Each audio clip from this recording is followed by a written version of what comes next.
Retomamos las sesiones, por favor. Buenas tardes, espero que tengan un buen provecho y que el hecho de haber comido no nos quite las ganas de continuar participando, con las ganas que empezamos todo este día, ¿no? Bien, entonces regresamos. Empezamos con la mesa 2, que es el estado actual, la mesa 3, acciones institucionales y estudios de caso. Acciones institucionales y estudios de caso. Vamos a tener la participación del maestro en ingeniería, ¿verdad, Arturo? Ingeniería ambiental, ¿verdad? Maestro en Ingeniería Ambiental, Arturo Rodríguez Avitia, su procurador de verificación ambiental de la Profepa, y de la maestra Carmen Vázquez Rojas, de la coordinación del programa de restauración y compensación ambiental de la CONAVIO. Posteriormente estará la participación de la doctora Virginia Cervantes Gutiérrez, del Departamento del Hombre y su Ambiente de la UAM Xochimilco.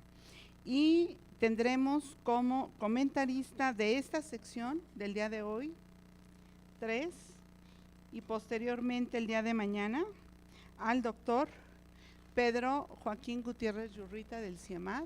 Él será nuestro comentarista. Entonces comenzamos. No está con nosotros el maestro en ciencias Alfonso Flores, por lo tanto le vamos a dar la palabra al maestro Arturo Rodríguez. Me voy a permitir leer su semblanza. Es ingeniero bioquímico por el Instituto Tecnológico de Monterrey, maestro en Ingeniería Ambiental por la Facultad de Ingeniería de la Universidad Nacional Autónoma de México y maestro en Ciencias en Administración y Política Ambientales por la Universidad de Lund en Suecia. Por 10 años fue jefe del Programa de Desarrollo de Capacidades para la Prevención de la Contaminación de la Comisión para la Cooperación Ambiental de América del Norte. De 2007 a 2011 fue asesor del secretario de Medio Ambiente y Recursos Naturales. En 2011 y 2012, su procurador de Auditoría Ambiental en la Profepa, y desde 2013, su procurador de Inspección Industrial en la misma institución. Es miembro del comité editorial del Journal of Cleaner Production desde enero de 2007, donde ha coordinado la revisión arbitrada de más de 300 artículos científicos sobre industria y medio ambiente. Además, es miembro fundador del Comité Consultivo Académico de la Carrera de Ingeniería en Desarrollo Sustentable del Tecnológico de Monterrey, en la zona metropolitana del Valle de México. Pues le dejo la palabra al maestro Avitia.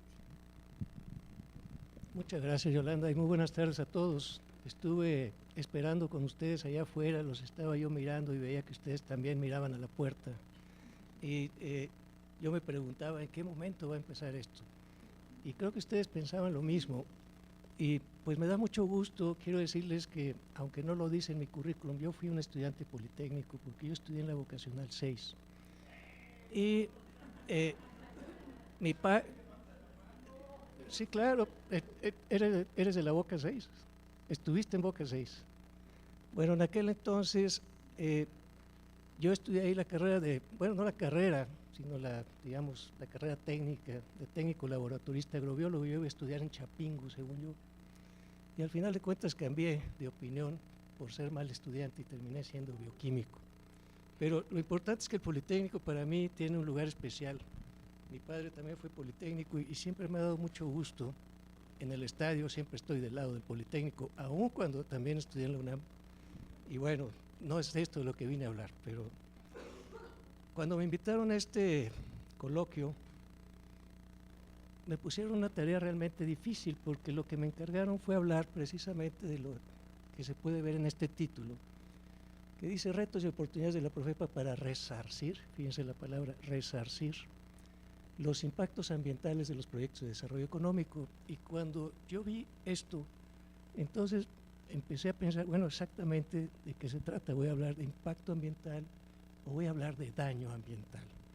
Y un poco la presentación que voy a hacer versa precisamente sobre las diferencias entre el impacto y el daño ambiental y dónde es que la Profepa tiene una mayor oportunidad de actuación a partir, digamos, de los últimos 2 años y hacia el futuro, que no tiene tanto que ver con el impacto ambiental como sí lo tiene que ver con el tema de daño ambiental. Y ahorita vamos a ver por qué. El impacto ambiental, como ustedes saben, que es algo que ustedes han visto, no sé dónde hay que apuntar esto. Ahí está, para atrás, por favor. Pues es un tema que existe en México desde hace muchos años. De hecho, cuando la Ley General del Equilibrio Ecológico y la Protección del Ambiente nació en 1988, el concepto de impacto ambiental también lo hizo jurídicamente en nuestro país. Y el impacto ambiental, como ustedes saben, tiene que ver con alguna modificación que ocurre no solamente a los elementos de un ecosistema en cuanto a su vida o en cuanto a sus ciclos geoquímicos o los elementos o las interacciones que hay entre ellos, sino que estos cambios pueden ser tanto positivos como negativos. De hecho, estos impactos pueden preverse a partir de las actividades humanas que uno pretende realizar en un lugar determinado y en una coyuntura determinada. Entonces, el impacto ambiental, al menos jurídicamente en México, tiene un carácter, digamos, de poderse prever. Es decir, si nosotros vamos a realizar esta actividad, podemos prever que pueden ocurrir estos efectos o impactos y podemos, precisamente al anticipar estos impactos, definir acciones que permitan o prevenirlos, o mitigarlos, o compensarlos. Y para eso existe precisamente pues, lo que ustedes conocen técnicamente como, digamos, muchos métodos para evaluar estos impactos ambientales, si son acumulativos, si son sinérgicos, si ocurren en un tiempo determinado o en otro. Es decir, hay toda una ciencia técnica alrededor de la evaluación del impacto. Y estos impactos son evaluados con la finalidad y el propósito que ya mencionaba yo antes. Y existe también un procedimiento para la evaluación de estos impactos ambientales. Lo importante para el tomador de decisiones es determinar cuándo y cuánto del impacto ambiental puede o no ser aceptable. Y ahí es donde empieza, digamos, uno de los grandes dilemas de la evaluación del impacto ambiental. ¿Cuánto, cuándo y en dónde voy a permitir que ocurra un impacto? ¿De qué magnitud? ¿Y bajo qué supuestos? ¿Y cómo lo voy a justificar? Entonces, el impacto ambiental puede identificarse, puede anticiparse, puede estimarse y eventualmente puede actuarse para prevenir, mitigar o compensar. Pero ¿qué pasa cuando hablamos de daño ambiental? Cuando hablamos de daño ambiental, estas condiciones no se cumplen exactamente de esta manera. El daño ambiental es algo que ocurre. A veces podemos preverlo a través de los impactos ambientales negativos, pero si hemos decidido aceptar esos impactos ambientales negativos bajo ciertas condiciones o circunstancias, entonces el daño no tendría que ocurrir más allá de lo que, digamos, socialmente estaría permitido. Pero una vez que rebasamos esa línea, o una vez que no tomamos las medidas de mitigación o de compensación o de prevención previstas, por ejemplo, en una autorización, entonces podemos estar incurriendo en un impacto ambiental negativo que ya se considera un daño. Y el daño, en nuestra ley, que está definido muy recientemente, el impacto ambiental ya decía yo que desde 1988, pero el daño ambiental prácticamente desde 2013, con la publicación de la Ley Federal de Responsabilidad Ambiental. Y se define tal cual, ustedes pueden leerlo ahí, como cualquier pérdida, cambio, deterioro, menoscabo, afectación o modificación de el hábitat, los ecosistemas, los elementos, las condiciones químicas, físicas, biológicas, las relaciones o las interacciones y los servicios ambientales que se proporcionan. Pero hay un elemento muy importante que tiene que ver con la medición. El daño ambiental, para poder evaluarse, como ocurre en alguna medida también con el impacto ambiental, tiene que poder medirse. Entonces, y aquí es donde empieza uno de los dilemas técnicos que ahorita vamos a abordar muy brevemente. En la medida que nosotros no podemos medir un daño ambiental, difícilmente vamos a poder exigir su reparación, porque no vamos a saber hasta dónde, hasta cuándo o cuánto. Entonces, este daño ambiental que puede ocurrir por acción del hombre, también puede ocurrir por otras razones que no tengan que ver necesariamente con actividades antropocéntricas. Entonces, para estos temas, ambos, existe ya en México una regulación, como ya comentaba yo, mucho más desarrollada, por supuesto, para el tema del impacto ambiental a través del procedimiento de evaluación de impacto ambiental, que está descrito muy claramente en la Ley General del Equilibrio Ecológico y la Protección del Ambiente, su reglamento en materia de impacto ambiental, en las normas oficiales mexicanas, que como ustedes saben lo que determinan son los aspectos cuantitativos de los impactos ambientales que se permiten, que están asociados, por ejemplo, a los límites máximos permisibles de contaminantes que se pueden liberar al aire, a la atmósfera o al suelo, y las condiciones particulares de descarga que nos dicen cuánta contaminación estamos permitiendo que ocurra, en este caso particular, en las aguas residuales que van a dar a los cuerpos de aguas nacionales. Pero el impacto ambiental también se trata en alguna medida a través de otro tipo de regulaciones, como las autorizaciones de cambio de uso de suelo forestal, que también otorga la Semarnat a través de el gobierno federal a través de la Semarnat. Y el daño ambiental, que no es exactamente un impacto ambiental negativo, sí lo es, pues, pero conceptualmente o jurídicamente tiene algunas diferencias que lo hacen particularmente especial, y que está descrito y normado a través de lo que a partir de apenas hace 4 años es la Ley Federal de Responsabilidad Ambiental, que todavía estamos aprendiendo a utilizar y a conocer en toda su potencial y capacidad. La Profepa, como una institución de vigilancia del cumplimiento de la ley, lo que hace a través, digamos, de los mecanismos o de los instrumentos de cumplimiento de la ley, el principal de ellos es el proceso de, digamos, de inspección, y que ocurre, digamos, a través de los actos coactivos, aunque también tiene instrumentos voluntarios. Es esencialmente un proceso de comando-control, donde lo que se hace es visitar, digamos, a quienes tienen obligaciones ambientales para conocer si estos están dando cumplimiento o no a dichas obligaciones. Cuando esto no ocurre, es decir, cuando no dan cumplimiento a sus obligaciones, entonces la autoridad ordena medidas, que se llaman medidas correctivas, o medidas de seguridad. Se le llama de seguridad porque lo que buscan es asegurar que no ocurra un impacto o un daño ambiental. Y una vez que se otorgan los plazos para el cumplimiento de estas medidas, la Profepa o la autoridad local, estatal, dependiendo de la competencia que haya, revisa que estas medidas correctivas se han cumplido. De no cumplirse, entonces puede ocurrir una medida de seguridad, es decir, una clausura y una sanción. Y esta es la manera tradicional en la que la autoridad ambiental, por lo menos la Profepa y la federal, han venido trabajando toda la vida.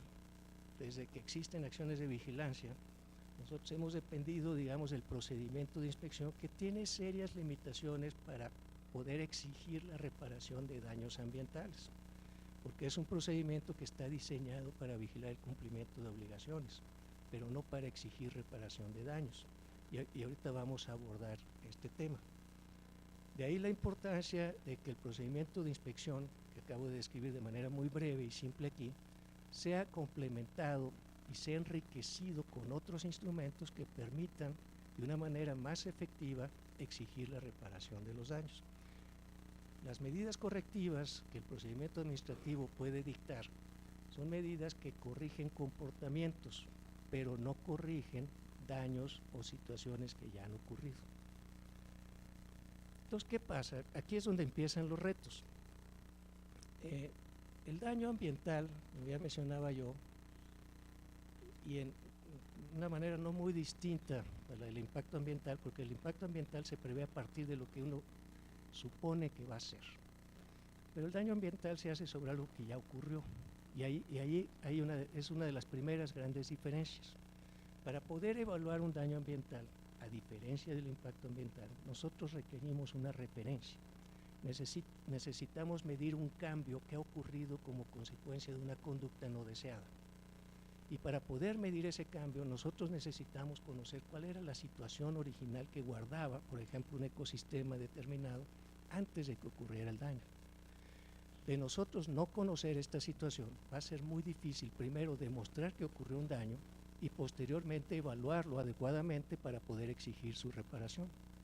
De ahí la importancia del conocimiento técnico y del conocimiento previo de una situación que es lo que se llama la línea base, que nos permite a través de la comparación de escenarios determinar cuál ha sido el cambio en términos cuantitativos y cualitativos, y a partir de ahí, con ayuda de la ley, no con el procedimiento administrativo, pero sí con la Ley Federal de Responsabilidad Ambiental, que describiré un poco más adelante, poder exigir la reparación del daño. Entonces, esta línea base se establece a partir en un estudio de impacto ambiental, del propio diagnóstico que en un estudio de impacto ambiental se hace. Y el estudio de impacto ambiental que se presenta a la autoridad para que sea evaluado es un estudio que hace un diagnóstico a partir de una situación que se prevé puede ocurrir, pero que no prevé situaciones que, que no es capaz de prever, pero que llegan a ocurrir, los famosos cisnes negros, por ejemplo, o que no prevé un comportamiento inadecuado de una persona, de un encargado, de una decisión empresarial que no está en un documento técnico. Entonces, la determinación del daño requiere un gran conocimiento técnico, requiere de información, y esto requiere dinero y requiere tiempo. Por otro lado, para poder exigir la reparación de un daño, se requiere establecer un nexo causal. Es decir, vamos a suponer que podemos determinar que existió un daño ambiental y que ese daño ambiental es de determinada magnitud y gravedad. Lo siguiente que necesitamos saber es quién lo causó. Y esto no es tan simple como señalar con un dedo a alguien y decir es culpa de esa mina, o es culpa de ese pozo petrolero, o es culpa de esta empresa química. No es tan simple, porque en términos jurídicos nosotros tenemos que establecer una relación entre el comportamiento de un ente regulado y el efecto que ese comportamiento ha generado, lo cual requiere más ciencia y requiere más investigación y requiere más información, porque las personas físicas y las personas morales también tenemos derechos, y particularmente en los últimos años, ya no, a diferencia de lo que ocurría antes, ahora partimos, cuando aplicamos las leyes, del principio de inocencia. Entonces, la autoridad tiene que mostrar la culpabilidad de alguien antes de asumir que hay una presunta violación a la legislación o las obligaciones. Y el daño, de la misma manera que el impacto ambiental, es una cuestión que en ocasiones es muy difícil valorar también en términos subjetivos. ¿Qué es más importante? ¿Conservar la calidad del agua o conservar la calidad del aire, si es que tuviéramos que escoger entre ambas, por ejemplo? Quizás en una coyuntura determinada y en una región geográfica determinada, el agua tenga un mayor valor ambiental que en otra área geográfica en una coyuntura distinta. De manera que la valoración ambiental que se da en términos cuantitativos de manera muy clara, a veces también tiene un elemento cualitativo y subjetivo que es más difícil de medir. Y lo mismo ocurre con el daño ambiental. Es complejo por su naturaleza, por las interacciones que se establecen entre los distintos componentes, por ejemplo, de un ecosistema. No tiene que ver solamente con el daño patrimonial, que es como tradicionalmente se le veía al daño ambiental. Suele ser colectivo y difuso, como son los problemas ambientales. Un problema de calidad del aire, pues digamos, afecta a una gran cantidad de personas, unas más, otras menos. En qué medida afecta a unas y en qué medida afecta a otras. Esto a veces es difícil de determinar, pero sabemos que ocurre, sin ninguna duda es así. Contraviene los derechos humanos, eso ya lo sabemos, y la reparación del daño también implica una serie de retos para la autoridad que a veces es complicado poder resolver. Mencionaba yo la relación entre el nexo causal, la relación entre la causa y el efecto. Y también hay que tomar en cuenta que el daño ambiental jurídicamente no existe cuando el impacto ambiental ha sido permitido. Y aquí es donde también, digamos, un practicante como son ustedes o como somos nosotros, tiene que tomar una distancia, digamos, de la visión académica, en el sentido de que un impacto ambiental pues es un daño ambiental claramente, y en eso existe toda la razón del mundo. pero jurídicamente, en el momento en el que nosotros permitimos que ocurran determinados impactos ambientales, entonces al permitirlos, al autorizarlos, no podemos después exigir una reparación sobre esos impactos que fueron generados si es que están asociados, por ejemplo, a un daño. Entonces, cuando los impactos ambientales han sido anticipados, han sido identificados, valorados y autorizados, entonces esos impactos ambientales, aunque sean negativos, no pueden considerarse un daño ambiental desde el punto de vista jurídico. Y siempre que estos impactos ambientales hayan sido manifestados de manera previa a su ocurrencia, que era lo que yo mencionaba de una de las diferencias importantes entre el impacto y el daño. El daño ocurre después y ocurre una vez que no ocurre cuando no ha sido anticipado, ocurre cuando no ha sido manifestado y cuando no ha sido autorizado. Entonces digamos que el impacto ambiental jurídicamente es un concepto que se regula y que se matiza, en tanto que el daño ambiental no. De ahí que el concepto de responsabilidad ambiental, que es un concepto que existe, digamos, desde hace mucho tiempo en muchas partes del mundo y en México a partir del 2013, es un concepto que se basa esencialmente en algunos principios. El primero de ellos es evitar el daño ambiental, evitar, digamos, el impacto negativo o el daño ambiental, siempre que sea posible, hay que prevenirlo. Y esa es un poco la idea precisamente del procedimiento de evaluación de impacto ambiental, que es un instrumento anticipativo que busca evitar que los impactos ambientales negativos ocurran, y si estos tienen que ocurrir bajo ciertas premisas de valoración o de ponderación, que ocurran de la manera que impacten o que afecten lo menos posible. El principio del que contamina paga, la reparación de los daños y la compensación. Entonces, la responsabilidad ambiental puede ser exigible hoy en México, no solamente a través del procedimiento administrativo, que ya creo que no voy a alcanzar a comentarlo, pero también a través de procesos judiciales, es decir, ya no depende solamente de la autoridad. Cualquier persona puede demandar o exigir una reparación del daño a través de la vía judicial. Y esto es muy importante porque en alguna medida lo que está haciendo es ciudadanizar la procuración de justicia ambiental, en este caso para la reparación de los daños. Entonces ustedes pueden ir con un juez y decir, señor, aquí hubo un daño ambiental, y aportando las pruebas necesarias, el juez tendrá que valorarlas para eventualmente tomar una decisión y exigir la reparación del daño. La responsabilidad ambiental de México es exigible hasta 12 años después de ocurrido el daño, y pueden exigirla prácticamente cualquier persona por sí misma, a través de una organización o a través de la propia autoridad.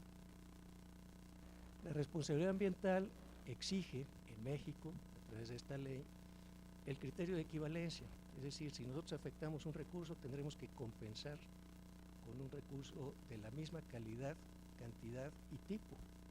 O si afectamos un servicio ambiental, tendrá que ser de la misma manera bajo este criterio de equivalencia, entre otros, pero este es uno de los más relevantes. La reparación de los daños será para restituir las condiciones originales, para lo cual es necesario conocer esa línea base, y la compensación ambiental no puede ocurrir a petición de parte, que esta es otra parte también muy importante. La ley nos exige que siempre se exija la reparación del daño, y solamente cuando esto sea imposible, por ejemplo, cuando matan a un animal, entonces se pensará en una compensación, y esa compensación, como en caso de excepción, solo puede ocurrir bajo ciertos supuestos. De manera que la capacidad que ahora se tiene para poder demoler, por ejemplo, cualquier construcción que ha ocurrido sin seguir, digamos, sin haber sido autorizada y estando generando impactos ambientales que no hubieran sido autorizados de origen, entonces es posible exigir la reparación completa del daño. Con esto termino, con las oportunidades que para la Profepa tiene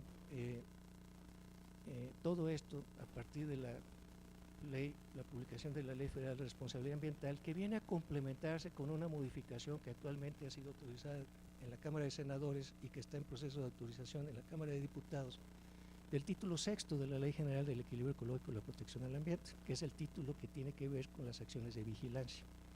y que fortalece al procedimiento administrativo para que pueda, a través de exigir cosas que antes no podía exigir, siendo un procedimiento administrativo muy antiguo, con 25, 30 años de antigüedad, que no estaba ya listo para, digamos, enfrentar estos nuevos retos.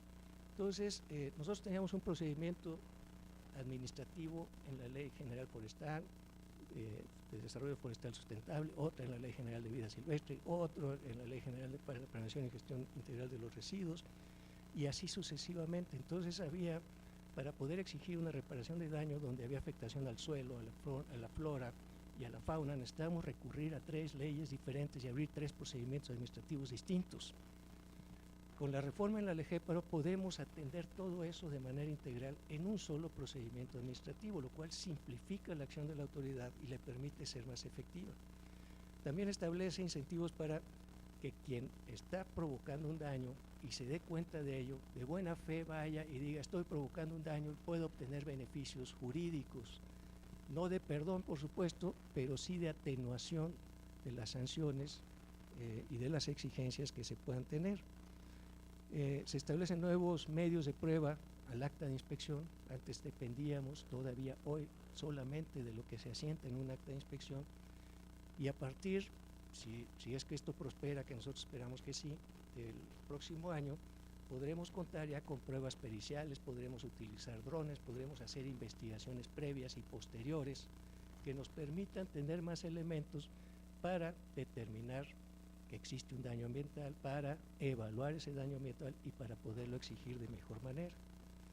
Y facultades ampliadas. La Profepa, por ejemplo, no podía ordenar la demolición de obras, y con esta reforma, si procede, tendremos esas capacidades, además de que las multas que hoy alcanzan apenas 3.7 millones de pesos por cada irregularidad podrían aumentar hasta 560 millones de pesos, lo que implica un enorme dispositivo disuasivo para un comportamiento no deseado que pueda generar impactos ambientales negativos o daños ambientales. Quedo a sus órdenes para cualquier comentario que pudieran tener. He sido súper breve, pero espero haber o no haber dejado fuera nada de los aspectos más relevantes que tienen que ver con este tema. Muchas gracias.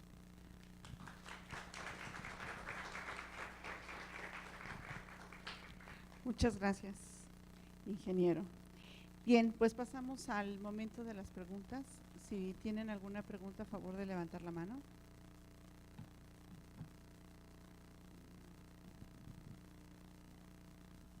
Hola, pues muchas gracias. La verdad es que fue bastante importante e interesante lo que usted nos ha venido a plantear, porque regularmente en el plano normativo es en donde a veces tambaleamos un poco al momento de hacer investigación. A mí me gustaría manifestarle que en los últimos desastres naturales que acaban de ocurrir ya hace un mes en la Ciudad de México, pues varias áreas naturales protegidas y varios como pueblos quedaron destrozados. El caso de San Gregorio Atlapulco, que tiene un área natural protegida ahí, pues quedó bastante mal. Entonces mi pregunta versa en, cayeron muchas casas cerca del pueblo y así, bueno, en el centro, y la mayoría de los escombros los están mandando al área natural protegida. ¿Qué se hace en estos casos? Porque justo el secretario de Medio Ambiente había mencionado que esto no iba a suceder y que esto se iba a castigar, y esto está sucediendo a un mes y todavía faltan más escombros. ¿Qué se hace? ¿Se levanta un acta con ustedes? ¿Se hace el procedimiento de, no sé, pruebas, evidencias? Gracias. Sí, muchas gracias por la pregunta, es muy pertinente para la coyuntura que estamos viviendo. Efectivamente, con los efectos que estos sismos, sobre todo el del 7 y el 19 de septiembre, tuvieron, y más que, digamos, aquí en México de manera muy importante, y en Morelos, pero más en Chiapas y en Oaxaca, se ha generado una gran cantidad de residuos de demolición. Enormes cantidades, una gran cantidad de metros cúbicos que se generan y a los cuales se les tiene que dar un buen destino. Lo primero que hay que decir es que el tema del manejo de los residuos de manejo especial, como son los residuos de la construcción y de la demolición, es un tema de competencia estatal, no de la Profepa, pero ahorita voy a qué es lo que hace la Profepa al respecto. Entonces, los gobiernos estatales, la Ciudad de México, el Estado de México, Morelos, Oaxaca, Chiapas, Puebla, Tlaxcala, que son los más afectados, firmaron unos convenios con la Semarnat, que es la entidad digamos, reguladora o normativa del sector federal, con la intención de que a partir de lineamientos diseñados por la propia Semarnat se determinara qué sitios podían ser potencialmente utilizados para la disposición de estos residuos de manejo especial, sitios que tienen que ser autorizados por las autoridades locales y vigilados por las autoridades locales. No obstante, y como tú bien apuntas, muchos de estos residuos que se generan a una gran velocidad, porque el proceso de demolición está ocurriendo en este momento, y que rebasa la capacidad de las autoridades, hay que decirlo, para vigilar que van a dar a los lugares adecuados, genera que algunos de estos residuos los tiren al lado de la carretera, o los tiren en una cañada, o los tiren en la ribera, o en el margen de un río, o incluso en un área natural protegida. Por supuesto que ocurre. Cuando esto ocurre en zonas federales, es decir, cuando ocurre a 20 metros, digamos, de la zona federal marítimo terrestre, o a 10 metros en la zona federal de los cauces de agua, o 5 metros dependiendo de la magnitud del cauce, si ocurre en áreas naturales protegidas federales, si ocurre en derechos de vía, de ferrocarriles o de carreteras, entonces la federación puede intervenir, y puede intervenir no en materia de residuos, porque no es su competencia, pero sí en materia de impacto ambiental, porque cualquier obra o cualquier actividad que ocurra en un terreno federal requiere de una autorización de impacto ambiental. Entonces, cuando tú depositas escombro en la margen de un río, tú requieres una autorización de impacto ambiental, y hay una salvedad. El artículo 7 y el artículo 8 del reglamento de impacto ambiental establecen que en caso de contingencia se puedan realizar las actividades que permitan mitigar los efectos de las contingencias, siempre y cuando se le avise a la Semarnat. Pero esto pocos lo saben y pocos lo hacen. Y la Semarnat otorga, digamos, un permiso provisional en tanto dura la contingencia, en tanto el municipio esté considerado en la declaratoria de contingencia, para permitirle hacer eso en carácter temporal. La Profepa actúa, como comenté, solamente en materia de impacto ambiental o de cambio de uso de suelo forestal cuando ocurre en un predio federal, y puede ocurrir a través de una denuncia. Nosotros ya hemos hecho, por ejemplo, clausuras en Oaxaca por el depósito de residuos de demolición en las márgenes del río Los Perritos, en Ixtaltepec. Confieso que no tenemos capacidad para vigilar hacia dónde se están yendo todos los residuos, ni para vigilar que estos residuos no vayan a dar a zonas federales. Recurrimos y nos ayuda mucho la denuncia popular. Con la Profepa lo único que tienen que hacer es marcar a la delegación de la Profepa en el estado o a las oficinas centrales y decir: está ocurriendo esto. Entonces la Profepa en ese momento puede mandar una brigada de inspectores e intentar detener la situación, que a veces no es tan fácil, porque cuando uno llega a una carretera y se encuentra el montículo de escombro, ya no sabe uno quién lo puso ahí, y entonces es muy difícil el nexo causal, a ver a quién le voy a atribuir esta responsabilidad. No obstante, lo hacemos e intentamos resolverlo, pero requerimos la ayuda de la gente. La Profepa no alcanza a ver todo, pero sí, también quiero ser claro que esta es una responsabilidad principalmente de los gobiernos estatales. Sí. Eso es federal. No, por supuesto, aunque no lo fuera, si es una zona federal, por supuesto que hacer un sitio Ramsar lo hace particularmente importante y vulnerable, pero aunque no lo fuera, si es una zona federal, nosotros tenemos que actuar. ¿Alguna otra pregunta? Si no, le damos las gracias al maestro Avitia.